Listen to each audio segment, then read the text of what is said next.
اعوذ باللہ من الشیطان الرجیم بسم اللہ الرحمن الرحیم۔ خواتین و حضرات، السلام علیکم ورحمۃ اللہ وبرکاتہ۔ مغفرت پروگرام احکام شریعت اور روزوں سے متعلقہ مسائل کے ساتھ ایک دفعہ پھر آپ کی خدمت میں حاضری کا شرف حاصل ہے۔ چونکہ ابھی رمضان کی آمد ہے تو میں چاہتا ہوں کہ کچھ روزوں کے مسائل آپ کی خدمت میں عرض کر دیے جائیں، کیونکہ کچھ ہی پروگرام ہمارے درمیان میں آئیں گے اور میں چاہتا ہوں کہ اکثر ہم مسائل اس انداز سے کور کر لیں کہ اگر آپ ان اصولوں کو سیکھ لیں، اپنے ذہن میں محفوظ رکھ لیں، تو روزوں سے متعلقہ بہت سارے مسائل کا حل نہ صرف اپنی ذات کے حق میں آپ خود نکال سکتے ہیں، بلکہ دوسروں کی بھی آپ اچھے انداز سے اصلاح کر سکتے ہیں، ان کے مسائل کا حل نکال سکتے ہیں، ان کی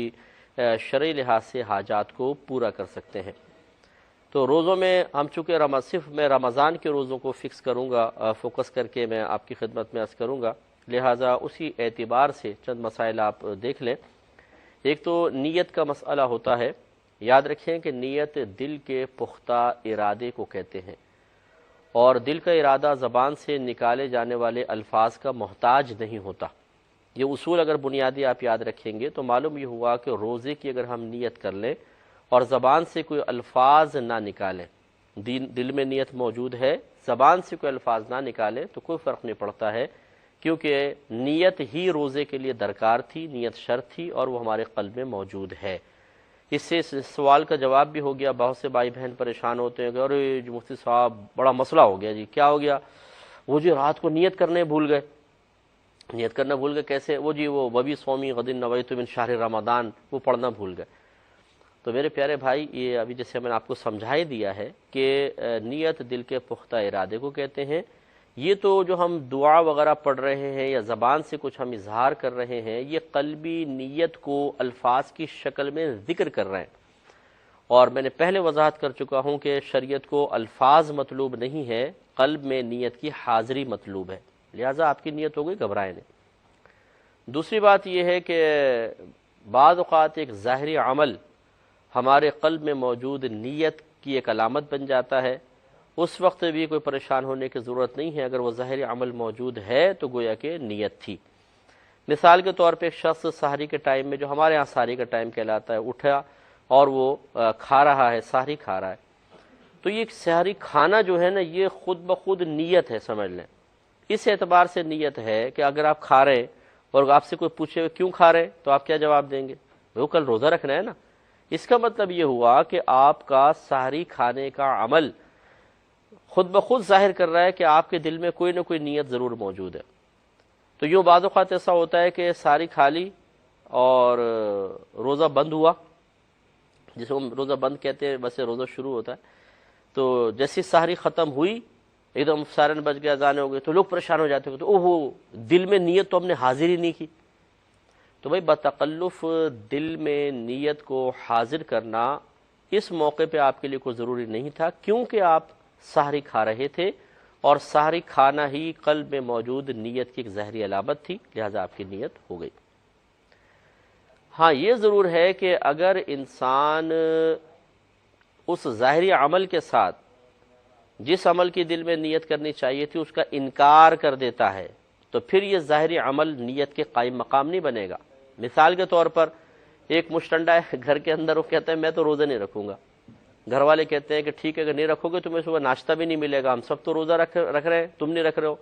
وہ کہتے ہیں چلو ٹھیک ہے ایسا کریں، جب آپ سحری میں اٹھیں گے مجھے بھی اٹھا لینا، میں ناشتہ کر لوں گا۔ اب وہ ان کے ساتھ مل کر کھانا کھا رہا ہے۔ اب فرق دیکھ لیں، وہ سب کھانا کھا رہے ہیں، یہ بھی کھانا کھا رہا ہے، لیکن ان کا کھانا ان کے قلب میں موجود روزے کی نیت کے لیے ظاہری علامت ہے اور نیت کے قائم مقامی کہلائے گا، لیکن اس نے چونکہ انکار کر دیا ہے، میں روزہ نہیں رکھوں گا، میں صرف ناشتہ کر رہا ہوں، تو اس کی صراحت سے زبان سے الفاظ نکالنے کی وجہ سے اب ہم یہ نہیں کہہ سکتے کہ مثال اب اس یوں سمجھ لیں، اس نے ناشتہ کر لیا، سحری بند ہوئی، اب یہ کہتا ہے یار چلو روزہ رکھ لیتا ہوں، نہیں ہوگا، اس لیے کہ آپ نے پہلے انکار کر دیا تھا اور آپ کا کھانا گویا کہ قلبی نیت کے بغیر ہی تھا، آپ کے سری انکار کی وجہ سے، لہذا آپ کے روزہ نہیں ہوگا۔ اس میں تھوڑی توجہ کرنی چاہیے۔ اب نیت کا وقت کیا ہوتا ہے؟ یاد رکھیں کہ غروب آفتاب کے بعد سے لے کر اور ختم سحر تک یہ پوری رات نیت کا وقت ہے، کبھی بھی آپ کر سکتے ہیں۔ اس پہ ہم نیت کے بارے میں آپ کی خدمت میں عرض کر رہے تھے کہ نیت کا وقت یعنی روزوں کی نیت کا وقت پوری رات بھی ہے، اور فقہاء اسلام نے بیان فرمایا کہ بالفرض اگر کوئی رات میں نیت نہ کر سکا لیکن اس طرح کہ اس کی آنکھ ہی نہ کھلی مثال کے طور پر اور صبح آنکھ کھلتی ہے تو وہ زوال کے وقت سے پہلے پہلے نیت کر سکتا ہے۔ لیکن یہ میں نے کنڈیشن جو لگا دی اس کا خیال کریں۔ دیکھیں پہلی بات تو یہ کہ قرآن و حدیث سے رات میں ہی نیت کرنے کا ثبوت ہے، رات میں ہی نیت کرنی چاہیے، یہی افضل اور اولیٰ ہے۔ یہ فقہاء کرام کا اپنا اجتہاد اور قیاس ہے کہ اگر بالفرض کوئی رات میں نیت نہ کر سکا، آنکھ نہ کھلی اور صبح پھر آنکھ کھلتی ہے لیکن زوال سے پہلے پہلے، تو وہ اب بھی نیت کر سکتا ہے۔ اس کے اوپر بھی دلائل ہیں باقاعدہ، لیکن وہ اگر دلیل میں سمجھانے کی طرف آؤں گا تو وہ سمجھانے کے لیے اس کو آپ کی ذہنی سطح پہ اتارنے کے لیے مجھے کافی وقت سمجھانا پڑے گا۔ یہ نہیں کہ میں سمجھا نہیں سکتا ہوں، لیکن قلت وقت کی بنا پر میں آپ کو عرض کر رہا ہوں۔ اور یہ بھی نہیں ہے کہ فقہاء اسلام اپنی مرضی سے جو چاہے کہتے رہے، چاہے دلیل ہو یا نہ ہو، بس ٹھیک ہے یار ہم یہ فیصلہ کر لیں، ٹھیک ہے چلو چلو یہ فیصلہ، ایسا نہیں ہوتا ہے۔ یاد رکھیں کہ وہ زہد و تقوی کے پیکر تھے، وہ بڑے نیک لوگ تھے، پرہیزگار تھے، انہیں اپنی ذمہ داری کا احساس تھا۔ لہٰذا یہ مت سوچئے گا کہ اگر میں آپ کی خدمت میں ابھی دلیل عرض نہیں کر رہا قلت وقت کی بنا پر تو یار یہ فقہ اپنے پاس سے نکال لیتے ہیں، ایسا نہیں۔ ان کے پاس باقاعدہ دلائل ہوتے ہیں اور اتنے قوی دلیل ہیں کہ اگر اس کو کسی کے سامنے ذکر کیا جائے تو یعنی جو انکار کرنے والا ہو تو جواب دینا اس کے لیے بالکل مشکل ہو جائے گا۔ اطمینان رکھ کر یہ سمجھ لیجئے کہ مسئلہ صحیح ہے، یہ بھی مسئلہ ہے کہ اگر دن میں آنکھ کھلتی ہے، رات میں نیت نہیں کر سکے تو وہ زوال کے وقت سے پہلے پہلے نیت کر سکتا ہے۔ لیکن اسی صورت میں جب رات میں نیت نہ کر سکے، یہ نہیں کہ آپ رات میں نیت نہ کریں، اب چھوڑو سو جاتے ہیں، صبح 8 بجے اٹھیں گے پھر سوچیں گے رکھے نہ رکھے، اگر رکھنا ہوگا تو زوال سے پہلے پہلے نیت کر لیں گے ورنہ نہیں۔ اس طرح روزہ نہیں ہوگا۔ یاد رکھیں جب آپ قدرت رکھتے ہیں تو پھر رات میں ہی کرنی پڑے گی۔ ہاں اگر سوتے رہ گئے اور دن میں آنکھ کھلی، یہ ایک عذر ہے، مجبوری ہے، تو کیا اب نیت کر سکتے ہیں کہ نہیں؟ تو زوال سے پہلے پہلے کر سکتے ہیں۔ اس کی وضاحت عرض کرتا ہوں، بس مختصر سے میں یہ نیت کا عرض کر کے پھر انشاءاللہ جوابات کی طرف آتا ہوں کہ اگر رات میں واقعی کسی مجبوری کی بنا پر آنکھ وغیرہ نہ کھل سکی تو دن میں آدمی نیت کر سکتا ہے۔ لیکن اس میں 2 مسئلے یاد رکھیں کہ مثال کے طور پہ آپ کی 8 یا 9 بجے صبح آنکھ کھلی ہے تو آپ یہ نیت نہ کریں کہ میں ابھی سے روزہ رکھتا ہوں یا رکھتی ہوں، بلکہ نیت وہی کرنی ہوگی کہ ختم سحر سے، جب سحری بند ہوئی تھی اس وقت سے میں روزہ رکھتی ہوں، کیونکہ پورا دن کا روزہ ہوتا ہے۔ اگر آپ نے ابھی سے روزے کی نیت کی ہے کہ میں ابھی سے روزہ رکھتا ہوں تو پچھلے کے جتنا وقت ہے وہ روزے کا چونکہ حصہ تھا وہ نکال دیا آپ نے، تو یہ آدھے دن کا روزہ یا پونے دن کا روزہ کہلائے گا، اور آدھے دن پونے دن کا روزہ نہیں ہوتا، پورے دن کا ہی روزہ ہوتا ہے۔ دوسری بات یہ ہے کہ جاگنے کے بعد جان بوجھ کر، یعنی روزہ یاد ہو، جان بوجھ کر روزے کے خلاف کوئی عمل نہ کیا ہو، یعنی ایسے کوئی عمل نہ کیا ہو جس سے روزہ ٹوٹ جاتا ہے، یہ بھی ضروری ہے۔ مثال کے طور پہ آنکھ کھلی صبح 8-9 بجے، یہ مسئلہ تو ذہن میں تھا کہ بھئی زوال سے پہلے پہلے نیت کر سکتے ہیں، تو سوچا جب زوال سے پہلے کر سکتا ہوں، ابھی تو اس میں 2 گھنٹے باقی ہے، چلو پانی پی لیتا ہوں، پہلے پانی پی لیا پھر نیت کر لی، تو اب یہ چونکہ روزہ یاد رہتے ہوئے پانی پی لیا، یہ روزہ نہیں ہوگا۔ ہاں اس میں اگر بھولے سے پی لیا تو نبی کریم صلی اللہ علیہ وسلم کی خدمت میں ایک دفعہ عرض کی گئی، یا رسول اللہ صلی اللہ علیہ وسلم، ایک شخص نے حالت روزہ میں بھولے سے کھا پی لیا ہے، سرکار صلی اللہ علیہ وسلم نے فرمایا اس سے کہو کہ اپنا روزہ پورا کر لے، اس لیے کہ اسے اللہ تبارک و تعالی نے کھلایا پلایا ہے۔ تو یہ گویا کہ بھولے سے اگر کوئی روزے میں کھا پی لے تو یہ اس شخص کا فعل شمار ہی نہیں ہوتا، یہ گویا کہ اللہ کا فعل شمار ہو جاتا ہے اور اس کا روزہ کنٹینیو رہے گا۔ اسی طرح یہ صبح کے مسئلے میں دن میں جاگے اور یاد نہیں رہا، جیسے عام روٹین ہوتا، گئے پھر اس سے پانی نکالا پی گئے، پھر یاد آیا اور آج تو روزہ رمضان تھا، میری آنکھ نہیں کھلی رات میں، روزہ کی نیت کرنی تھی، تو اب نیت کر سکتے ہیں کیونکہ ہم نے بھولے سے کھایا پیا ہے۔ پچھلے پروگرام میں میں نے آپ کو روزوں کی نیت سے متعلق کافی سارے احکام بتائے تھے کہ روزوں کی نیت یہ فرض ہے، شرط ہے سمجھ لیں روزے کے لیے، اگر نیت حاضر نہ ہو یعنی نیت قلب میں موجود نہ ہو تو پھر روزہ ہی نہیں ہوگا۔ لیکن ساتھ ساتھ یہ بھی بتایا تھا کہ نیت دل کے پختہ ارادے کو کہتے ہیں، کسی بھی کام کے کرنے کا پختہ ارادہ اس کام کی نیت کہلاتا ہے۔ تو چونکہ نیت ایک قلبی پختہ ارادے کا نام ہے، لہٰذا یہ الفاظ کے ساتھ کوئی تعلق اس طرح کا نہیں رکھتی کہ اگر الفاظ ادا نہیں کیے تو نیت ہی نہیں ہوگی۔ لہٰذا وَبِصَوْمِ غَدٍ نَوَيْتُ مِنْ شَهْرِ رمضان جو ایک دعا ہم باقاعدہ پڑھتے ہیں تو بعض لوگ سمجھتے ہیں کہ یہ روزے کی نیت ہے اور اگر یہ نہ پڑھیں تو روزہ ہی نہیں ہوگا. ایسی بات نہیں ہے. اگر آپ دل میں آپ کی نیت موجود ہے یا پھر مثال کے طور پر جیسے ہم سحری کھا رہے ہیں تو یہ سحری کھانا ہی قلب میں روزے کی نیت کی موجودگی کی ظاہری علامت ہے.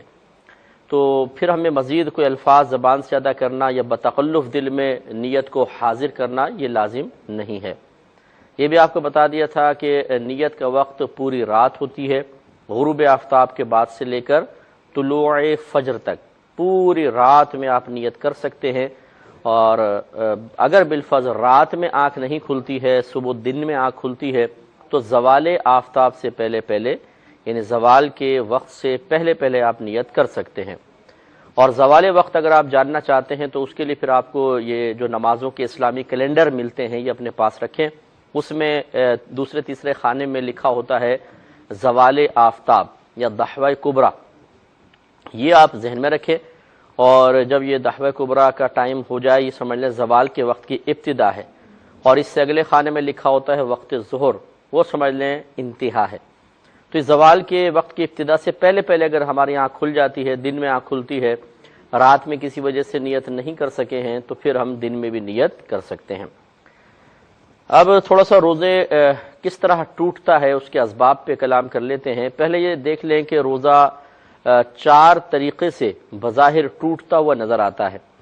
اب ہمیں یہ دیکھنا ہے کہ ان 4 طریقوں میں سے کس سے واقعی ٹوٹ جاتا ہے، کس سے نہیں، اور کس طریقے سے توڑنے پر انسان گناہگار ہوتا ہے اور کس پر کوئی گناہ کا تصور نہیں ہے. تو پہلا اس میں ہے عمدن، قصدن عمدن. قصدن عمدن کا مطلب یہ ہوتا ہے کہ جان بوجھ کر روزہ توڑنا، اس طرح کہ روزہ یاد بھی ہو. روزہ یاد ہو اور پھر جان بوجھ کر انسان روزہ توڑنے والا کوئی عمل کرے تو کہا جائے گا اس نے قصدن یا عمدن روزہ توڑا ہے. مثال کے طور پہ ایک شخص دوپہر میں بہت سخت بھوک لگی، یاد بھی ہے کہ میرا آج روزہ ہے، پھر بھی وہ کہتا ہے کہ یار میں بس پورا نہیں کر سکتا ہوں، اور وہ کچھ کھا لیتا ہے، تو یہ قصدن عمدن روزہ توڑنا کہلاتا ہے. گویا اس میں 2 چیزیں ہیں، ایک روزہ یاد ہے اور دوسرا روزہ توڑنے والا عمل اپنے قدرت، اختیار اور خوشی کے ساتھ کر رہا ہے. دوسرا خطأً ہوتا ہے کہ خطأً روزہ ٹوٹنا. خطأً کا مطلب یہ ہوتا ہے کہ روزہ تو یاد ہے لیکن روزہ توڑنے والا عمل وہ جان بوجھ کے نہیں کرتا ہے، نہ اس سے راضی ہوتا ہے، بس ہو جاتا ہے. جیسے مثال کے طور پر کوئی شخص وضو کر رہا تھا، اس نے منہ میں کلی کرنے کے لیے منہ میں پانی لیا اور اچانک کسی کا دھکا لگ گیا یا کسی نے دھکا دے دیا اور وہ پانی اس کے حلق میں غیر ارادی طور پر اتر گیا. تو اس میں چونکہ روزہ یاد ہے، اگرچہ پانی کو یہ جان بوجھ کے اندر لے کر نہیں گیا لیکن چونکہ روزہ یاد ہے یہ روزہ بھی ٹوٹ جائے گا اور اس کو خطأً روزہ توڑنا کہیں گے. تیسری صورت ہوتی ہے سہون کی. سہون کا مطلب بھولے سے روزہ توڑ دینا. اس میں عمل تو انسان روزہ توڑنے والا عمل تو جان بوجھ کے کرتا ہے لیکن اس کو روزہ یاد نہیں ہوتا. جیسے مثال کے طور پہ کسی کے دوپہر میں آنکھ کھلی، روزہ ہے، دوپہر میں سو کے اٹھا اور یاد نہ رہا کہ آج میرا روزہ ہے، اور بے خیالی میں بے دھیانی میں جیسے روٹین کے مطابق ہم گئے پانی پی لیا، پھر یاد آیا کہ اوہو آج تو روزہ رکھا ہوا تھا. تو چونکہ پانی پیتے وقت روزہ یاد نہیں تھا لہٰذا اس سے کوئی فرق نہیں پڑے گا اور روزہ قائم رہے گا. کیونکہ نبی کریم صلی اللہ علیہ وسلم نے جب ایک شخص کے بارے میں بتایا گیا کہ اس نے کھا پی لیا ہے، بھولے سے کھا پی لیا ہے، تو آپ نے ارشاد فرمایا کہ اس سے کہو کہ وہ روزہ پورا کرے، اس لیے کہ اسے اللہ تبارک و تعالی نے کھلایا پلایا ہے. تو آپ کی خدمت میں عرض کر رہے تھے کہ اگر کسی کو روزہ یاد ہو اور وہ روزہ توڑنے والا عمل اپنی قدرت اختیار سے جان بوجھ کے کرے تو اس کو عمدن یا قصدن روزہ توڑنا کہتے ہیں، اس سے روزہ ٹوٹ جاتا ہے. دوسرا خطأً ہوتا ہے کہ اگر روزہ یاد ہے لیکن روزہ توڑنے والا عمل اس نے جان بوجھ کر نہیں کیا، غلطی سے غیر ارادی طور پر ہو گیا، تو یہ خطأً روزہ ٹوٹنا کہلاتا ہے. اس میں بھی روزہ ٹوٹ جایا کرتا ہے. تیسرا سہون ہوتا ہے کہ انسان کو روزہ یاد نہیں ہوتا لیکن روزہ توڑنے والا عمل وہ جان بوجھ کے کرتا ہے، قصد و ارادے سے خوشی کے ساتھ کر لیتا ہے، جیسے بھولے سے کھا پی لیا. تو ایسی صورت میں روزہ نہیں جاتا کیونکہ نبی کریم صلی اللہ علیہ وسلم نے اس طرح روزے میں بھول سے کھانے پینے والے کو حکم دیا تھا کہ وہ روزہ اپنا پورا کرے. چوتھا ہوتا ہے اکراہن. اکراہ کا مطلب ہوتا ہے مجبور کرنا. کسی نے مجبور کر دیا کہ اپنا روزہ توڑ دو یا مجبور کیا کہ روزہ نہ رکھو، لیکن یہ مجبور کرنا وہ نہیں جو ہم عام طور پہ مجبور سمجھتے ہیں کہ جی میں تو روزہ رکھنا چاہتا تھا، وہ امی نے تھوڑا سا مجبور کیا کہ روزہ مت رکھو، کہا بس نہیں رکھو نہیں رکھو، اتنا مجبور کر دیا میں نے نہیں رکھا۔ یہ کوئی مجبوری نہیں کہلاتی ہے۔ مثال کے طور پہ اب کوئی حالت روزہ میں ہے اور کسی نے، اب جو شرعی مجبوری کہلاتی ہے یعنی شرعی طور پر مجبور کرنا، کہ جس میں انسان اگر روزہ توڑ دیتا ہے تو گناہ گار نہیں ہوتا ہے، جس کو ہم لوگ اپنی شرعی اصطلاح میں کہتے ہیں اکراہ شرعی۔ اکراہ شرعی کا مطلب یہ ہوتا ہے کہ شریعت اس مجبور کرنے کو واقعی مجبور کرنا مانتی ہے کہ ہاں یہ ایک مجبوری پیدا ہو گئی ہے۔ وہ یہ ہوتا ہے کہ انسان، کوئی شخص کسی دوسرے کو جان سے مار دینے کی یا کوئی جسمانی عضو تلف کر دینے کی، ضائع کر دینے کی، یا زوال عزت کی صحیح دھمکی دے دے۔ صحیح دھمکی کا مطلب یہ ہوتا ہے کہ جس کو دھمکی دی جا رہی ہے وہ سمجھتا ہو، اسے یقین حاصل ہو کہ جو یہ کہہ رہا ہے کر گزرے گا۔ مثال کے طور پر اس نے گن نکال لی اور کہا روزہ توڑو ورنہ گولی مار دوں گا، اور ہمیں یقین ہے کہ وہ اتنا سائیکو ایسا پاگل ہے کہ وہ چلا ہی دے گا گولی، اور پھر روزہ توڑ دیا، تو یاد رکھیں کہ اکراہ شرعی کے تحت جو روزہ توڑا جاتا ہے یہ بھی ٹوٹ جایا کرتا ہے، کیونکہ اس میں روزہ یاد ہے، روزہ توڑنے والا عمل بھی انسان جان بوجھ کے کر رہا ہے لیکن اپنی خوشی سے نہیں کر رہا ہے، یہ سمجھ لیجئے، تو بہرحال اس سے بھی روزہ ٹوٹ جایا کرتا ہے۔ تو عمدن قصدن عمدن میں بھی ٹوٹتا ہے، خطأً میں ٹوٹتا ہے، اکراہن میں ٹوٹتا ہے، لیکن سہون میں نہیں ٹوٹتا۔ اب ان تین میں باہم فرق یہ ہے کہ عمدن قصدن میں انسان گناہ کبیرہ کا مرتکب ہوتا ہے، اور خطأً میں وہ گناہ گار ہوگا اپنی غفلت کی وجہ سے کہ اس نے کیوں اس طریقے سے کیا، اور اکراہن کے اندر گناہ گار نہیں ہوگا۔ تو آپ کی خدمت میں عرض کیا کہ اگر کوئی قصدن اور عمدن روزہ توڑے گا، یعنی روزہ یاد ہے، روزہ توڑنے والا عمل جان بوجھ کے کیا، روزہ ٹوٹ جائے گا اور گناہ کبیرہ کا مرتکب ہوگا۔ اگر خطأً اس سے روزہ ٹوٹا ہے تو اس پہ بعض فقہاء نے فرمایا کہ وہ گناہ گار اس لیے ہوگا، گناہ گار ہوگا اور اس لیے ہوگا کہ اس نے اتنی غفلت کیوں اختیار کی کہ ایسا معاملہ ہوا، لہذا وہ احتیاطاً توبہ کرے، اور روزہ بہرحال اس کا ٹوٹ گیا۔ اور خطأً میں آپ کو بتایا تھا کہ روزہ یاد ہوتا ہے لیکن روزہ ٹوٹنے والا عمل انسان جان بوجھ کر نہیں کرتا ہے، سہون میں تو ٹوٹتا نہیں ہے، اکراہن کے اندر گناہ گار نہیں ہوتا۔ پروگرام احکام شریعت اور روزوں سے متعلقہ چند ضروری مسائل کے ساتھ ایک دفعہ پھر شرف حاضری حاصل ہے۔ پچھلے پروگرام میں نے آپ کی خدمت میں عرض کیا تھا کہ 4 صورتیں ایسی ہیں جن میں روزہ ٹوٹتا ہے، یعنی 4 صورتیں ہو سکتی ہیں۔ مثلا ایک صورت آپ کو بتائی تھی کہ عمدن قصدن کوئی روزہ توڑے۔ عمدن قصدن کا مطلب جان بوجھ کر، اور زیادہ وضاحت کی جائے تو یوں کہا جا سکتا ہے کہ اگر کسی کو روزہ یاد ہو اور اس کے بعد جان بوجھ کر کوئی ایسا عمل کرے جس سے اس کا روزہ ٹوٹ جائے تو اسے کہتے ہیں قصدن عمدن روزہ توڑنا۔ جیسے وہ جانتا ہے کہ میرا آج روزہ ہے لیکن دوپہر میں لوگوں سے آنکھیں بچا کے دودھ پی لیا، پانی پی لیا، تو یہ اس نے جان بوجھ کے روزہ توڑ دیا، اس کو قصدن عمدن روزہ توڑنا کہتے ہیں۔ اس طرح کرنے والا شدید گناہ کبیرہ کا مرتکب ہوتا ہے، بشرطے کہ کوئی صحیح عذر نہ ہو۔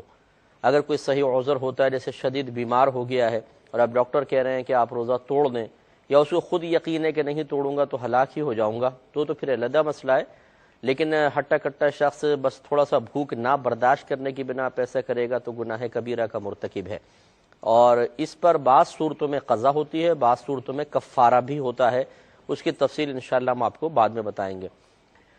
دوسرا خطأً روزہ ٹوٹنا ہوتا ہے، اس کا مطلب ہوتا ہے کہ روزہ یاد تو ہے لیکن روزہ توڑنے والا عمل انسان جان بوجھ کر نہیں کرتا، غیر ارادی طور پر ہو جاتا ہے۔ جیسے آپ کو مثال دی تھی کہ کوئی منہ میں وضو کرتے ہوئے کلی کے لیے پانی لے اور اچانک کسی کا دھکا لگ جائے اور وہ پانی اندر اتر جائے، تو ایسی صورت میں چونکہ اس کے ارادہ اندر لے جانے کا تو نہیں تھا لیکن روزہ یاد ہے تو ہم روزہ ٹوٹنے کا حکم دیں گے، اس کو خطأً روزہ ٹوٹنا کہتے ہیں۔ اس میں انسان گناہ گار تو نہیں ہوتا لیکن اسے اپنی غفلت پر توبہ ضرور کرنی ہوگی، روزہ ٹوٹ جائے گا اور بعد میں اس کی قضا ہے، اس میں کفارہ نہیں ہوتا۔ خطأً روزہ ٹوٹنے کی جتنی صورتیں ہیں اس میں صرف قضا ہوتی ہے، کفارہ نہیں ہوتا۔ اسی طریقے سے تیسری صورت آپ کو بتائی تھی سہون،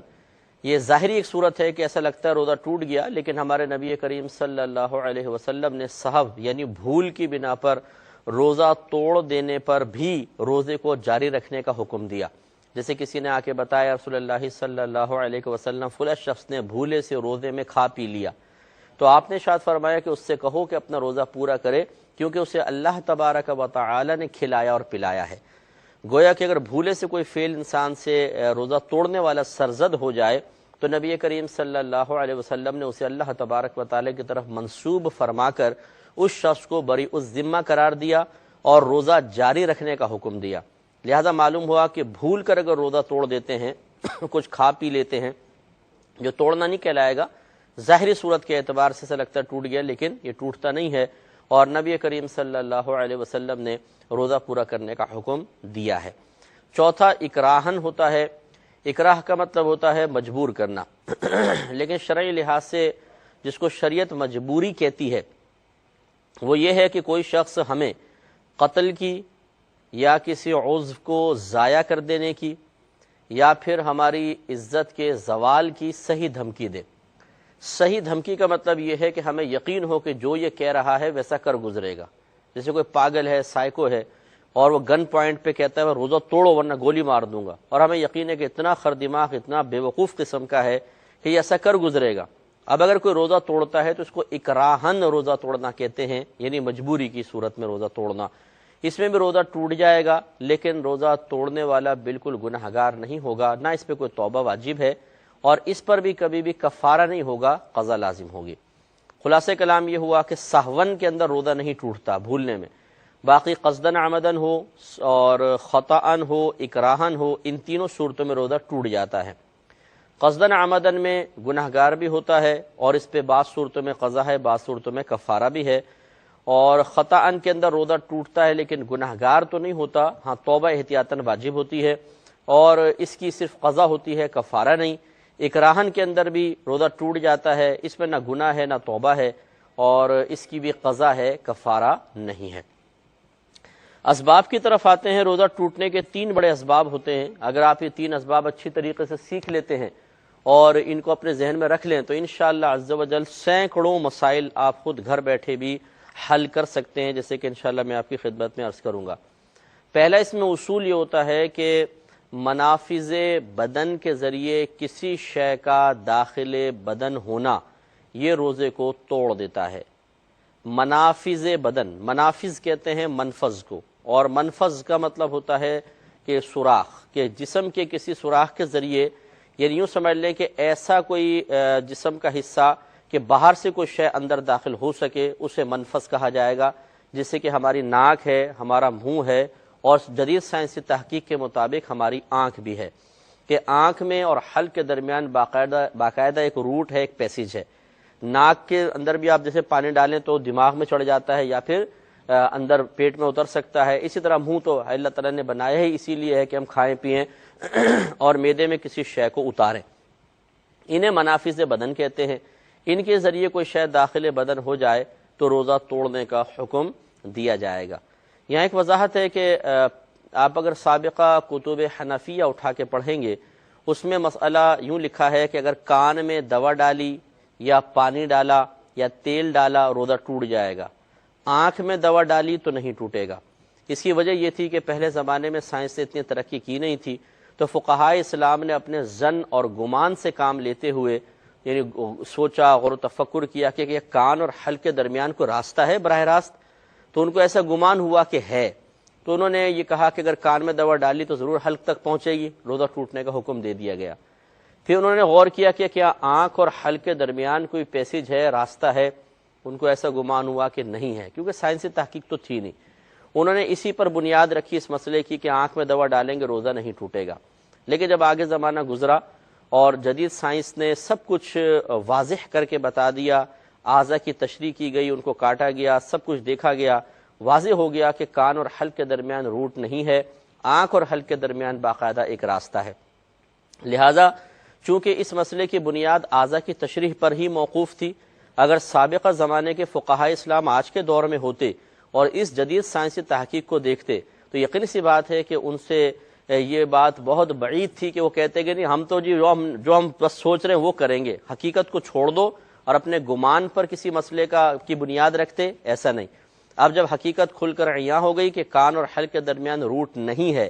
تو جب تک کان کا پردہ سلامت ہے، چاہے کتنی ہی تیل ڈالیں، کتنی ہی دوائی ڈالیں، کتنا ہی پانی کان کے اندر چلا جائے، روزہ نہیں جائے گا،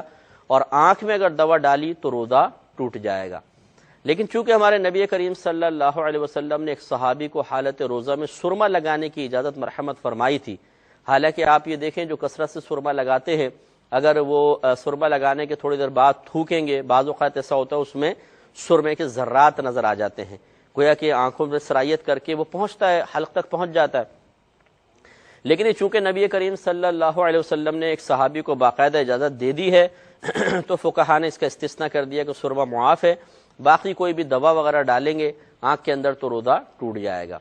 ہاں اگر بعض لوگ پوچھتے ہیں کہ جیسے ہم وضو کر رہے ہیں، آنکھ میں پانی چلا گیا کہ روزہ ٹوٹ جائے گا، تو یہ پانی سے نہیں ٹوٹے گا، کیونکہ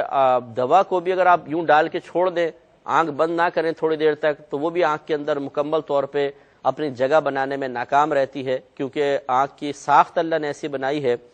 کہ جیسے ہم کوئی چیز ڈالتے ہیں، اجنبی چیز آتی ہے، یہ فوراً پانی کا یعنی دماغ ایک حکم دیتا ہے، پانی پیدا ہوتا ہے اور وہ اس چیز کو باہر نکال دیتا ہے،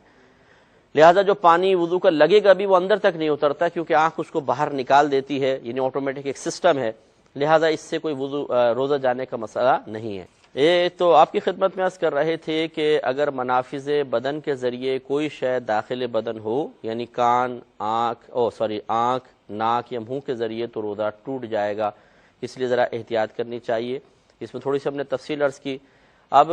لیکن اس میں ایک مسئلہ یاد رکھیے گا کہ اگر کسی چیز سے بچنے میں حرج شدید ہو، یعنی تقریباً ناممکن ہو اس سے بچنا، وہ اگر ناک یا منہ کے ذریعے اندر تک پہنچ جاتی ہے تو شریعت نے اس کو معاف کیا ہے۔ تو آپ کی خدمت میں عرض کر رہے تھے کہ ناک کے ذریعے، آنکھ کے ذریعے یا منہ کے ذریعے کوئی شے داخل بدن ہو تو روزہ ٹوٹ جاتا ہے، بشرطے کہ اس سے بچنے میں حرج شدید نہ ہو، کیونکہ شریعت جہاں پر لوگوں کے لیے دیکھتی ہے کہ وہ اذیت میں مبتلا ہو رہے ہیں، بہت بڑی تکلیف میں، آزمائش میں مبتلا ہو رہے ہیں، تو شریعت اپنے حکم میں نرمی پیدا کر دیتی ہے۔ لہذا اس سے نتیجہ خز ہوا کہ جیسے آپ مثال کے طور پہ روڈ پہ جا رہے ہیں، دھواں بہت زیادہ، جیسے ہمارے ملک پاکستان، ہندوستان وغیرہ میں بسیں چل رہی ہیں، رکشہ ٹیکسیاں، دھواں بہت زیادہ ہے، اب دھواں ناک کے ذریعے حالت روزہ میں اندر چلا گیا ہے، یا ڈسٹ بہت زیادہ ہے، وہ اندر چلے گئے ذرات، یا کوئی آٹے کی چکی کے پاس کام کرتا ہے، ایک مزدور ہے اور وہاں آٹا اڑتا رہتا ہے اور سانس کے ذریعے وہ اندر جاتا رہتا ہے، تو ان تمام لوگوں کو رعایت ملے گی اور ان چیزوں کے داخل بدن ہونے کے باوجود روزہ نہیں جائے گا۔ وجہ یہ ہے کہ اس سے بچنا بہت مشکل ہے، لہذا اصل علت یہاں پر ہوئی کہ جس چیز سے بچنا دشوار ہے، تقریباً ناممکن ہے، وہ معاف ہے۔ لہذا اب اس کو بنیاد بنا کے کوئی یہ نہیں کہہ سکتا کہ اچھا گاڑی کا دھواں اندر چلا جائے تو روزہ نہیں جاتا، تو چلو سگریٹ بھی پی لیتے ہیں، کیونکہ یہ بھی تو ایک دھواں ہی ہے، لیکن اس میں فرق ہے۔ دیکھیں گاڑی کے دھوئیں سے بچنا بڑا مشکل ہے، سگریٹ کے دھوئیں سے بچنا بہت آسان ہے۔ ہاں اگر خدا نہ خواستہ کوئی ایک آفس میں کام کرتا ہے اور وہاں سارے کے سارے شیطان ہیں، اسے معذرت اس اعتبار سے کہ وہ روزہ رکھتے ہی نہیں، سارے شرارتی قسم کے، اور سگریٹیں پی رہے ہیں خوب، پورے کمرے میں دھواں بھرا ہوا ہے، اب بیچارہ وہ روزہ دار جاتا ہے اور سانس کے ذریعے سگریٹ کا دھواں اندر چلا جاتا ہے، تو یہ بھی اس کے لیے معاف ہے، کیونکہ وہ کہاں بچ کر جائے، آفس سے باہر نکل نہیں سکتا، آفس کے اندر رہے گا، اس کے لیے ایک عذر بن سکتا ہے۔ لیکن روزہ رکھ کے کیا سگریٹ پی سکتے ہیں؟ تو لازم سی بات ہے کہ یہ چونکہ اپنے قدرت و اختیار میں ہے اور اس سے بچنے میں شدید حرج کوئی ایسا نہیں ہے، تو لہذا سگریٹ پینے سے روزہ ٹوٹ جائے گا۔ تو آپ کی خدمت میں عرض کیا کہ اس طرح کی چیزیں جن سے بچنا انتہائی دشوار ہے، ان کی بنا پر کوئی روزے پہ فرق نہیں پڑے گا، وہ الشریعت نے معاف کی ہیں۔ آخری اس میں مسئلہ عرض کر کے پھر میں جوابات کی طرف آؤں گا کہ یہ انجیکشن وغیرہ کا اور ڈرپ کا لوگ کویسچن کرتے ہیں کہ حالت روزہ میں لگوا سکتے ہیں کہ نہیں۔ دیکھیں اس میں علماء کے آراء مختلف ہیں، بعض کہتے ہیں کہ صرف آنکھ، ناک، منہ کے ذریعے کوئی شاید داخل بدن ہوگی تبھی روزہ ٹوٹنے کا حکم دیں گے، کیونکہ نبی کریم صلی اللہ علیہ وسلم کے دور مبارکہ میں انہی چیزوں کے اوپر روزہ ٹوٹنے کو موقوف رکھا گیا، تو لہٰذا ہم بھی یہی کہیں گے۔ ان میں بھی شامل ہوں کہ میں انجیکشن ڈرپ سے روزہ ٹوٹنے کا حکم نہیں دیتا ہوں، لیکن میں تھوڑی کنڈیشن لگاتا ہوں، میں آپ کی خدمت میں عرض کرتا ہوں۔ دوسرے علماء یہ کہتے ہیں کہ جو چیز غذا یا دوا منہ کے ذریعے یا ناک کے ذریعے اندر ٹپکائی جاتی ہے، وہ کیا کام کرتی ہے؟ وہ یا تو جسم کو تقویت دیتی ہے، جیسے غذا دے رہی ہے، یا اصلاح بدن کا کام کرتی ہے، جیسے دوا کر رہی ہے کہ جسم کی اصلاح کر دیتی ہے، اس کو ٹھیک کر دیتی ہے۔ لہٰذا وہ کہتے ہیں نتیجہ نکلا کہ اصل چیز یہ نہیں ہے کہ منہ سے یا ناک سے کوئی شے داخل بدن ہو، بلکہ اگر کوئی شے کسی بھی ذریعے سے جسم میں جائے اور تقویت بدن یا اصلاح بدن کا سبب بن کر روزے میں آسانیاں پیدا کر دے روزہ کرنے میں، تو پھر بس یہ سمجھ لے کہ یہ روزہ ٹوٹنے کا سبب بن جائے گا۔ تو پہلے والے جو ہیں جو صرف منافذ بدن سے روزہ ٹوٹنے پر کو ہی مطلب روزہ ٹوٹنے کو منافذ بدن پر ہی موقوف رکھتے ہیں، وہ یہ کہتے ہیں کہ انجیکشن سے روزہ نہیں جائے گا، ڈرپ سے نہیں جائے گا، چاہے نس میں لگائیں، چاہے کیسے بھی لگائیں، چاہے طاقت کا ہو چاہے کیسا بھی ہو۔ لیکن جو دوسرے ہیں وہ کہتے ہیں کہ اگر آپ ڈرپ لگوائیں گے، انجیکشن لگوائیں گے، یا تو اصلاح بدن کا کام ہوگا یا تقویت بدن کا کام ہوگا، لہذا روزہ ٹوٹنا چاہیے۔ اب یہ دو آراء جمع ہو گئی۔ میرا جو موقف ہے، میں جو فتویٰ دینا پسند کرتا ہوں کہ میں دونوں آراء کا مطلب احترام کرتا ہوں، اور میں عرض کرتا ہوں کہ اگر کوئی شخص واقعی صاحب عذر ہے کہ ڈاکٹرز نے کہا ہے کہ اگر تم یہ انجیکشن مثلا نہیں لگاؤ گے تو روزہ پورا نہیں کر سکتے ہو، یہ ڈرپ نہیں چڑھواؤ گے تو روزہ نہیں ہو سکتا تمہارا، تو بہتر یہ ہے کہ پھر وہ ان علماء کی رائے کو قبول کر لے کہ جو کہتے ہیں کہ ان چیزوں سے روزہ نہیں جایا کرتا، اور وہ ڈرپ یا انجیکشن لگا کے اپنے روزے کو پورا کرے، انشاءاللہ اس کا روزہ پورا ہوگا۔ اور جو ایسا نہیں ہے، ہٹا کٹا ہے، وہ اس کے بغیر بھی گزارا کر سکتا ہے، وہ بلا عذر لگوائے نہیں، وہ ان علماء کی رائے کو فوقیت دے دے کہ جو اس کو منع کرتے ہیں، اور اس پہ اگر وہ مطلب کوئی مفتی صاحب چاہے تو روزہ ٹوٹنے کے بھی اس شخص کے حق میں حکم دے سکتے ہیں، تو لہٰذا جانبین کی رعایت ہو جائے بہت ہی اچھا ہے۔ خلاصہ کلام یہ ہے کہ بلا عذر نہ انجیکشن لگوائیں نہ ڈرپ، اور اگر صحیح عذر ہے، ڈاکٹر کہہ رہا ہے کہ اس کے بغیر آپ روزہ پورا ہی نہیں کر سکتے، تو بالکل آپ لگوا لیں، آپ کا روزہ انشاءاللہ نہیں جائے گا۔ جوابات کی طرف آتے ہیں۔ ایک بہن نے کویسچن کیا کہ اگر کسی نے روزہ رکھا اور اس کو شدید سر درد ہو رہا ہے اور الٹی کسی کیفیت ہو رہی ہے، تو کیا یہ اگلے روزوں کے چھوڑنے کے لیے عذر بن سکتا ہے؟ دیکھیں، یہ ایک وقتی کیفیت ہوتی ہے، ضروری نہیں ہے کہ ہر روزے سے سر میں درد ہو، ہر روزے سے وومیٹنگ وغیرہ ہو، یہ کسی ایک آدھ روزے میں ہو سکتا ہے، اس کو کوئی یہ دائمی مرض نہیں ہوتا، اور جب تک کوئی دائمی مرض نہیں ہے، کسی مرض کے بارے میں آگے اس کے مسلسل چلتے رہنے کا صحیح یقین حاصل نہ ہو، تو وہ اگلے روزے چھوڑنے کے لیے عذر بھی نہیں بن سکتا ہے، لہٰذا ان کو روزہ رکھنا فرض ہے۔ ہاں، اگر یہ روزہ ایسا ہے کہ اس میں حالت خراب ہو گئی ہے بہت زیادہ تو اس کو توڑ لیں، لیکن اگلا روزہ رکھنا ان کے اوپر فرض ہی رہے گا۔ اور صحیح بات یہ ہے کہ یہ وومیٹنگ کسی کیفیت، متلی کسی سر کا درد، یہ ایک معمولی سی چیزیں ہوتی ہیں، ان کی بنا پر روزہ نہ توڑے۔ یہ میں نے کہا کہ حالت بہت زیادہ غیر ہو جائے ایک الگ بات ہے، لیکن ان سے روزہ توڑنا نہیں چاہیے، کیونکہ تھوڑا سا انسان صبر کر لے تو انشاءاللہ آہستہ، اب دیکھیں ایک دفعہ سر میں درد ہوتا ہے 5-10 منٹ بعد ختم ہو جاتا ہے، متلی کسی کیفیت ہوتی ہے 10-12 منٹ بعد ختم ہو جاتی ہے۔ اصل میں ایک احساس و شعور ہوتا ہے، یہ ایک احساس ہوتا ہے تکلیف کا جو تکلیف کو بڑھاتا رہتا ہے۔ انسان کو چاہیے جب اس قسم کی کوئی کیفیت ہو تو فوراً اپنے آپ کو کسی کام میں مشغول کر لے تاکہ توجہ اس کی طرف سے ہٹے اور پریشر کم ہو جائے۔ ایک یہ کہتی ہیں کہ کوئی بہن تھی، حاملہ ہیں، اور وہ حالت روزہ میں ہی شاپنگ کرنے نکل گئیں، حالت بہت زیادہ خراب ہو گئی، تو کیا یہ حالت کی خرابی اگلے روزوں کے چھوڑنے کے لیے عذر بن سکتی ہے کہ نہیں؟ تو یقینی سی بات نہیں بن سکتی ہے، کیونکہ یاد رکھیں حالت روزہ میں کوئی بھی ایسا کام کرنا جس سے شدید ضعف و کمزوری پیدا ہو اور روزہ پورا کرنا مشکل ہو جائے، یہ مکروہ تحریمی ہے، یعنی حرام کے نزدیک ہے۔ اس سے ہمارے وہ نوجوان بھی ذرا سبق حاصل کریں جو حالت روزہ میں کرکٹ کھیلتے ہیں، یعنی بڑے بڑے ٹورنامنٹ دن میں رکھے ہوتے ہیں، بعض تو رات میں رکھ کے لوگوں کی نیندیں برباد کر رہے ہوتے ہیں، یہ تو اور بڑا گناہ ہے اس اعتبار سے کہ آپ نائٹ میچز رکھ لیتے ہیں، شور مچ رہا ہے گلی کے اندر، لوگوں نے سحری کے اندر اٹھنا ہے، کوئی بیچارہ کام کے لیے جائے گا اور وہ بلب لگا کے کھیل رہے، نائٹ میچ ہو رہے ہیں۔ وہ راتیں کہ جن میں اپنی آخرت کی بہتری کے لیے ہمیں کام کرنا چاہیے، اس میں ہم اپنی بربادی کے لیے کام کرنا شروع کر دیتے ہیں۔ تھوڑی سی نفس کی خواہش کی خاطر ہم لوگوں کی بد دعائیں، ان کی گالیاں سمیٹنے کے لیے تیار ہیں، یہ دنیا میں پتہ نہیں چلے گا، مرنے کے بعد پتہ چلے گا۔ اس لیے اگر کوئی نوجوان واقعی نصیحت قبول کرنے کا ایک مادہ اپنے اندر رکھتا ہو تو اس سے ہماری گزارش ہے کہ آپ اس شیطانی کام کا حصہ نہ بنیں۔ کرکٹ کھیلنا منع نہیں ہے، لیکن اس انداز سے رات میں کھیلنا اور لوگوں کی نیندیں برباد کرنا ضرور غلط ہے۔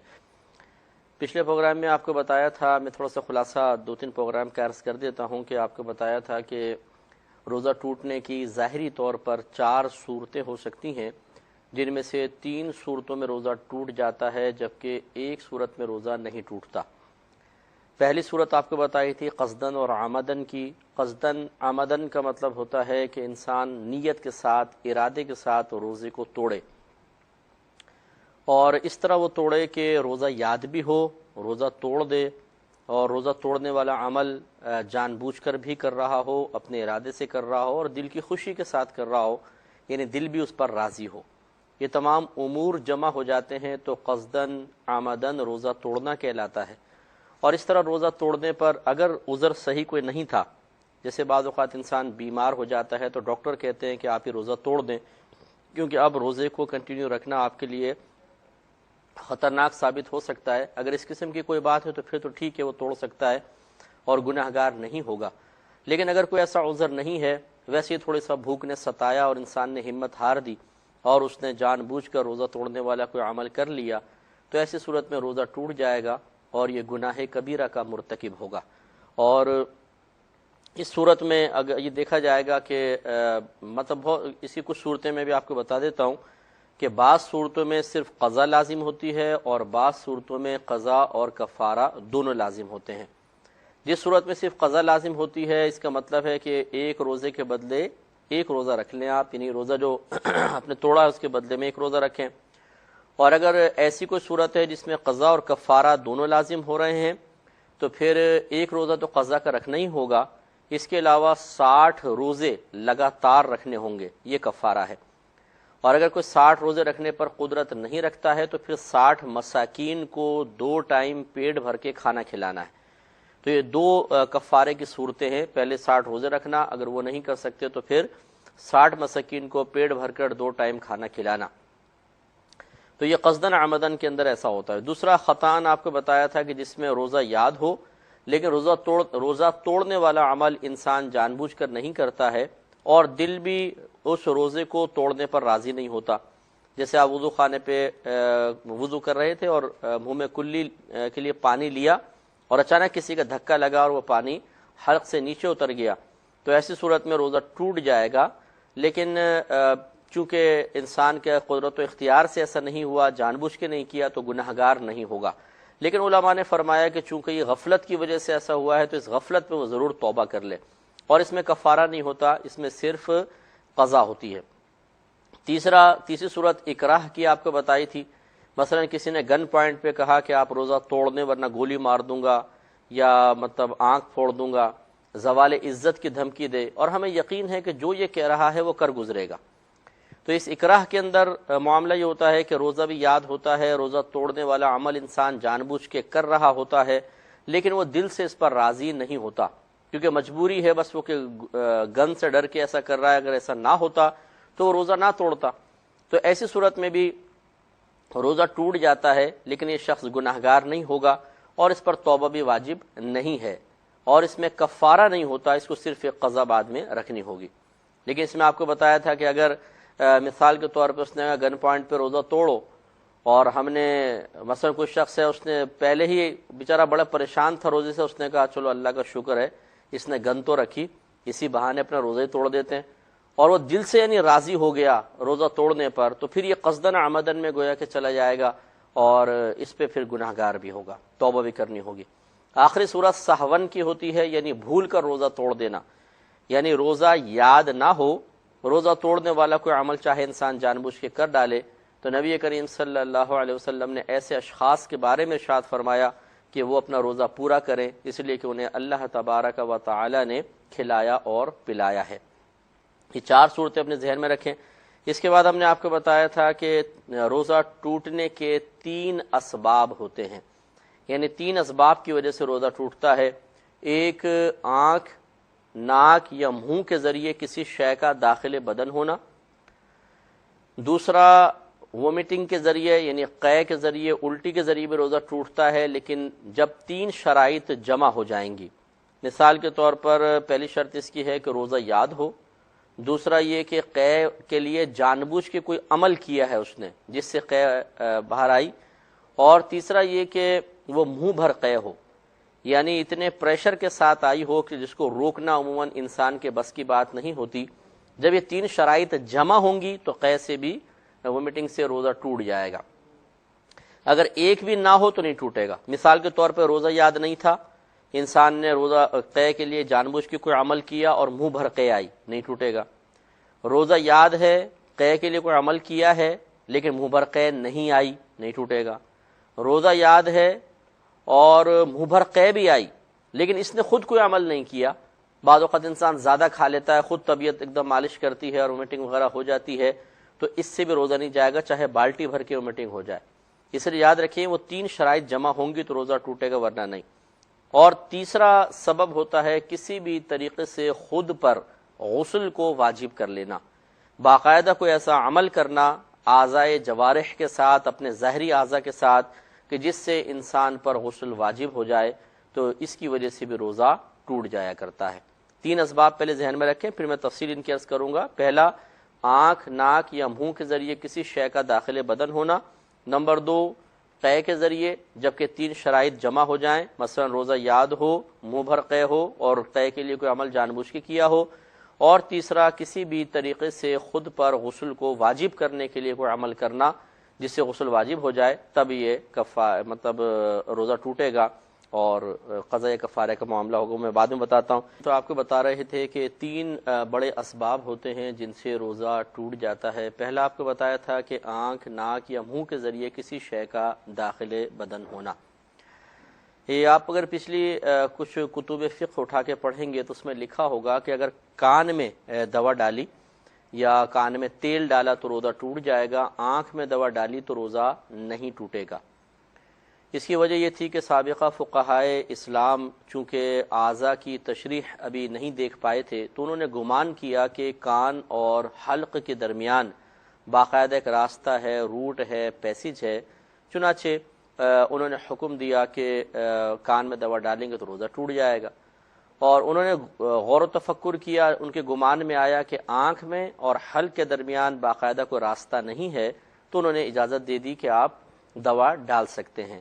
اگر وہ فقہا آج کے دور میں ہوتے اور تمام اعضاء کی تشریح جو ہو چکی ہیں سب کاٹ کے دیکھ لیا گیا ہے، واضح طور پہ ان کو معلوم ہو جاتا، تو وہ اپنے مسئلے کو تبدیل کر دیتے، کیونکہ زبردستی تو وہ نہیں کریں گے نا کہ بغیر کسی علت اور سبب کے روزہ توڑنے کا حکم دے دیں۔ اصل روزہ ٹوٹنے کی علت ہے کہ کسی طریقے سے حلق کے ذریعے چیز اندر تک پہنچ جانا، تو لہٰذا اب مسئلہ پلٹ گیا ہے، الٹ گیا ہے، کیونکہ جدید سائنس یہ ثابت کرتی ہے کہ کان میں اور حلق کے درمیان روٹ نہیں ہوتا ہے، جبکہ آنکھ اور حلق کے درمیان باقاعدہ ایک راستہ ہے۔ لہذا کان میں تیل یا دوا ڈالی تو روزہ نہیں جائے گا، اور اگر آنکھ میں کوئی دوا ڈالتا ہے تو اس سے روزہ ٹوٹ جائے گا۔ یہ بھی یاد رکھیں کہ جن چیزوں سے بچنے میں شدید حرج ہے، یعنی بہت شدید پریشانی ہوگی، تقریباً ناممکن ہے بچنا، تو وہ چیزیں معاف ہوتی ہیں۔ وہ اگر ناک کے ذریعے یا سانس لیا حلق کے ذریعے اندر چلی گئیں تو اس سے کوئی فرق نہیں پڑتا۔ جیسے مثال کے طور پہ روڈ کا دھواں ہے، اسی طرح کوئی آٹے کی چکی پہ کام کرتا ہے تو آٹا اڑ کے اندر چلا گیا، کوئی پنساری صاحب کے پاس کام کرتا ہے، دوائیاں وغیرہ کوٹتا ہے تو وہ دوائی اڑ کر ناک میں چلی گئی، کوئی روئی دھنکنے کا کام کرتا ہے، دھنتے ہیں جیسے روئی کو، اڑتی رہتی ہے روئی، باریک باریک ریشے ہوتے ہیں، وہ چلے گئے اندر، تو اس سے روزہ نہیں جائے گا، کیونکہ ان چیزوں سے بچنا انتہائی دشوار ہے۔ چنانچہ چونکہ سگریٹ سے، حقے سے بچنا کوئی دشوار نہیں ہے، لہذا حالت روزہ میں سگریٹ کا دھواں اندر جان بوجھ کے لے کر گئے، یعنی سگریٹ پی لی یا حقہ پیا تو اس سے تو ٹوٹ جائے گا، کیونکہ ان چیزوں سے بچنے میں حرج نہیں تھا۔ اسی طریقے سے فقہا نے فرمایا کہ کسی نے پان منہ میں رکھا اور اس کی پیک تھوکتا رہا، حلق میں لے کر نہیں گیا، تب بھی اس کا روزہ ٹوٹ جائے گا، کیونکہ پان کا کتھا وغیرہ تھوک کے ساتھ مل کر غیر محسوس طریقے سے حلق تک اتر جاتا ہے، لہذا پان کھانے پر بھی روزہ ٹوٹنے کا حکم دیں گے۔ ٹوتھ پیسٹ وغیرہ برش کے ساتھ خاص طور پر حالت روزہ میں یوز نہ کیا جائے، کیونکہ آپ برش پہ پانی ڈال کر ذرا اس کو یوں اس طرح اس کے برش کو انگوٹھے سے کر کے دیکھیں تو دور تک چھینٹیں جاتی ہیں۔ آپ اگر اس کو دانت پہ کریں گے تو ہو سکتا ہے کہ دانتوں سے رگڑ کھا کے اس کی چھینٹیں حلق تک پہنچے اور اندر اتر جائیں، لہٰذا برش کے ساتھ تو بالکل پیسٹ کو یوز نہ کیا جائے۔ انگلی کے ساتھ یوز کرنے میں بھی یہ دیکھیں گے کہ کیا کوئی صحیح ضرورت ہے یا نہیں ہے۔ مثال کے طور پہ کوئی آپ کی پبلک ڈیلنگ ہے، کسی سے آپ نے گفتگو کرنی ہے اور گمان یہ ہے کہ حالت روزہ میں اگر پیسٹ وغیرہ یوز نہیں کیا جائے گا تو منہ سے اس قسم کی اسمیل آئے گی کہ جس سے سامنے والا نفرت یا کراہت محسوس کرے گا اور اس سے کاروبار پر یا کوئی آفس کے معاملات پر فرق پڑنے کا اندیشہ ہو، تو ایسی صورت میں انگلی سے احتیاط کے ساتھ صرف سامنے کے دانتوں پہ اچھی طرح پیسٹ کر کے اور پھر کلی کر لی جائے، بالکل کوئی قطرہ کوئی ذرہ حلق میں نہ اترنے پائے ورنہ ٹوٹے گا، تو اس کی اجازت ہو سکتی ہے۔ اور اگر ایسا نہیں ہے، آپ نے گھر میں رہنا ہے، ویسی طبیعت میں کوف سی محسوس ہو رہی ہے تو اسے کنٹرول کرنا پڑے گا، کیونکہ اگر حلق میں انگلی کے ذریعے پیسٹ کرتے ہوئے حلق میں نہ بھی جانے دیا جائے تب بھی پیسٹ ایک ذائقے دار چیز ہوتی ہے، اور بلا ضرورت حالت روزہ میں ذائقے دار چیز کو چکھنا منع کیا گیا ہے۔ اسی طریقے سے مسواک جو ہے کوشش کریں کہ تازہ مسواک یوز نہ کریں، کیونکہ جب آپ اس کو چبائیں گے تو اس میں سے رس نکلتا ہے، وہ اگر حلق میں اتر گیا تو روزہ ٹوٹے گا۔ اس کے لیے بہتر یہ ہے کہ آپ روزوں سے 2-3 دن پہلے ہی کوئی مسواک لے لیں، اس کو چبائیں، اچھی طرح برش بنا لیں اور اس کو یوز کرتے رہیں، تو 2-3 دن میں اس کا رس تقریباً ختم ہو جائے گا، خالی برش رہ جائے گا۔ یہ آپ یوز کریں تو زیادہ بہتر ہے، کیونکہ اس کے ذریعے کوئی رس وغیرہ حلق میں جانے کا اندیشہ نہیں ہے۔ انجیکشن اور ڈرپ کے سلسلے میں چونکہ وقت کی قلت ہے، میں مختصر سا آپ کو بتا دیتا ہوں کہ اس میں علماء کا اختلاف ہے۔ بعض کہتے ہیں کہ انجیکشن ڈرپ سے روزہ ٹوٹ جاتا ہے، بعض کہتے ہیں بالکل بھی نہیں ٹوٹتا، چاہے طاقت کا لگاؤ، چاہے رگ کے اندر لگاؤ، چاہے کیسا بھی لگاؤ، نہیں ٹوٹے گا۔ تو میرا طریقہ کار یہی ہے کہ میں جانبین کی آراء کا احترام کرتے ہوئے یہی فتویٰ دینا ہم پسند کرتے ہیں کہ اگر کوئی شخص ایسا ہے کہ ڈاکٹر یہ کہتے ہیں کہ اگر آپ نے ڈرپ یوز نہیں کی، انجیکشن نہیں لگوایا تو آپ روزہ نہیں رکھ سکیں گے یا روزہ مکمل نہیں کر سکیں گے، تو اسے چاہیے کہ وہ ان فقہاء اسلام کے قول کو قبول کر لے کہ جو ڈرپ یا انجیکشن سے روزہ نہ ٹوٹنے کا حکم دیتے ہیں، یہ لگوائے اور اپنے روزوں کو پورا کرے۔ اور اگر وہ صحت مند ہے، خالی ویسی سوچ چاہتا ہے کہ مجھے بالکل بھی تکلیف نہ ہو روزے کی، نہ بھوک محسوس ہو، نہ ضعف محسوس ہو، اور کوئی بیماری وغیرہ نہیں ہے، اس لیے وہ طاقت کا کوئی انجیکشن لگاتا ہے، ڈرپ وغیرہ لگواتا ہے، تو یہ بالکل غلط ہوگا۔ اور یہ اس کو چاہیے کہ ان فقہاء کے قول کو لے کہ جو اس صورت میں روزے کو توڑ دینے کا حکم دیتے ہیں، یعنی روزے کے ٹوٹنے کا حکم دیتے ہیں۔ تو اس لیے جانبین کی آراء کا احترام کرنا چاہیے۔ تو جب کوئی ہم سے کوئسچن کرتا ہے تو ہم اس سے تھوڑے سے کراس کوئسچننگ کرنے کے بعد پھر اس کے حق میں فیصلہ کر لیتے ہیں کہ یہ کیا اس کو اجازت ملنی چاہیے یا اجازت نہیں ملنی چاہیے۔ قیہ کا میں نے مسئلہ آپ کو بتا ہی دیا کہ 3 شرائط کے ساتھ اس سے روزہ ٹوٹتا ہے: روزہ یاد ہو، اور جان بوجھ کر کوئی عمل کیا گیا ہو، اور منہ بھر قیہ ہے۔ تو یہ 3 شرائط جمع ہوں گی تو روزہ ٹوٹے گا، ورنہ نہیں۔ تیسرا آپ کو بتایا تھا کہ خود پر غسل واجب کر لینے سے روزہ ٹوٹ جائے گا۔ مثال کے طور پہ تعلق زوجین قائم ہو گیا یا اور کسی طریقے سے کسی شخص نے اپنے اوپر غسل واجب کر لیا تو روزہ ٹوٹے گا۔ یہاں 2 باتیں اب یاد رکھیے۔ مثال کے طور پہ کوئی دوپہر میں سو رہا تھا اور سوتے میں اس کو احتلام ہو گیا اور اس پہ غسل واجب ہو گیا، تو یہ غسل واجب ہونا کہلائے گا، غسل واجب کرنا نہیں کہلائے گا، اس لیے کہ اس نے جان بوجھ کے کوئی عمل نہیں کیا ہے، تو اللہ تعالیٰ کی طرف سے ایک معاملہ ہے جو ہوا اس کے ساتھ طبعی لحاظ سے، تو لہٰذا اس سے روزہ نہیں جائے گا، کیونکہ شرط ہم نے بیان کی خود پر غسل کو واجب کرنا۔ اسی طریقے سے یاد رکھیں کہ نظر ایک ایسا فعل ہے جس کو شریعت کوئی عمل قرار نہیں دیتی ہے، اس کے ذریعے اگر خدا نخواستہ کسی پر غسل واجب ہو جاتا ہے تو اس کے اوپر اس کا روزہ نہیں جائے گا۔ مثال کے طور پہ کسی نے کوئی خراب منظر بار بار دیکھا اور اس سے اس پر غسل واجب ہو جاتا ہے، تو جبکہ اس نے اور کچھ نہیں کیا، بس دیکھتا رہا اور سوچتا رہا اور اس سے غسل واجب ہو گیا، تو ایسی صورت میں روزہ نہیں ٹوٹے گا، اس لیے کہ اس نے باقاعدہ اعضائے جوارح کے ساتھ، ظاہری اعضاء کے ساتھ کوئی ایسا عمل نہیں کیا ہے جس سے خود پر غسل واجب کیا جا سکے، لہذا یہ کہیں گے کہ اس پہ غسل واجب ہو گیا، اس نے کیا نہیں ہے، لیکن ایسا کرنا مکروہ ہے، گناہ ہے، حرام ہے، لیکن بہرحال اس سے روزہ نہیں جائے گا۔ 2 مسئلے عرض کر کے پھر میں انشاءاللہ اپنے جوابات کی طرف ہم آتے ہیں۔ ایک مسئلہ یاد رکھیں کہ روزے کے لیے پاک ہونا شرط نہیں ہے، ہاں حیض و نفاس سے پاکی تو شرط ہے، لیکن جنابت سے پاک ہونا شرط نہیں ہے، لہذا جس طریقے سے پاکی کی حالت میں روزہ شروع کرنا فرض ہے، ایسے ہی اگر کوئی حالت جنابت میں ہے تو اس کو روزہ شروع کرنا فرض ہوگا۔ مثال کے طور پہ کسی کے رات کے آخری حصے میں آنکھ کھلی ہے، وہ سحری کے لیے بیٹھا، اس کو پتہ چلا کہ مجھ پہ رات میں غسل واجب ہو چکا تھا، تو وہ آرام سے سحری کر لے، اور بہتر یہ ہے کہ 2 غسل کے پہلے فرائض وہ پہلے مکمل کر لے، یعنی غرغرہ کرنا، ناک میں پانی چڑھانا، کیونکہ حالت روزہ میں نہیں کر سکیں گے، تو یہ 2 کرنے کے بعد آرام سے وہ سحری کرے، پھر جب فجر کا وقت ہو جائے چاہے تو پھر یہ پورا غسل مکمل کر لے۔ تو اس لیے روزے کے لیے حالت جنابت سے پاکی شرط نہیں، ہاں حیض و نفاس سے پاک ہونا ضرور شرط ہے۔ ایک آخری مسئلہ یہ کہ بارہا ہم آپ کی خدمت میں عرض کرتے ہیں کہ روزہ کھولنے یا بند کرنے کا تعلق اذان کے ساتھ نہیں ہوتا ہے۔ بعض ہمارے بھائی بہن فجر کی اذان میں بھی کھاتے پیتے رہتے ہیں اور کہتے ہیں کہ جی ابھی تو اذان ہو رہی ہے اور اذان کے بیچ میں کھاتے پیتے رہو۔ یہ بالکل غلط ہے، کیونکہ یاد رکھیے کہ فجر کی اذان سحری بند ہونے کے بعد ہی دی جاتی ہے، کیونکہ فجر کا وقت شروع ہوتا ہے تو سحری ختم ہو جاتی ہے۔ جب فجر کا وقت شروع ہوگا تبھی فجر کی اذان صحیح ہوگی۔ اگر فجر کا وقت شروع ہونے سے پہلے اذان دے دی گئی، چاہے مکمل چاہے صرف اللہ اکبر ہی پہلے کہہ دیا، یہ اذان نہیں ہوگی، دوبارہ اذان دینی ہوگی۔ تو لہٰذا معلوم یہ ہوا کہ اذان اس وقت ہوگی جب فجر کا وقت شروع ہو چکا ہوگا، اور فجر کا وقت اس وقت شروع ہوگا جب سحری بند ہو چکی ہوگی۔ تو گویا کہ جس نے اذان فجر کے درمیان میں کھایا پیا اس نے روزہ بند ہونے کے بعد کھایا پیا، اور جس نے روزہ بند ہونے کے بعد کھایا اس کا روزہ نہیں ہوگا۔ تو یہ بہت اہم مسئلہ ہے، اس کو یاد رکھیے۔ اچھا، بعض لوگ کہتے ہیں کہ جی وہ نبی کریم صلی اللہ علیہ وسلم نے ارشاد فرمایا کہ جب تم بلال رضی اللہ تعالیٰ عنہ کو اذان دیتے ہوئے سنو تو تم کھاتے پیتے رہو۔ بالکل یہ حدیث ہے، لیکن اس میں کچھ اور بھی حصہ ہے۔ اصل مسئلہ یہ ہے، پہلے سن لیجئے کہ حضرت بلال رضی اللہ تعالیٰ عنہ زمان رسول صلی اللہ علیہ وسلم میں اکثر تہجد کی اذان دیا کرتے تھے،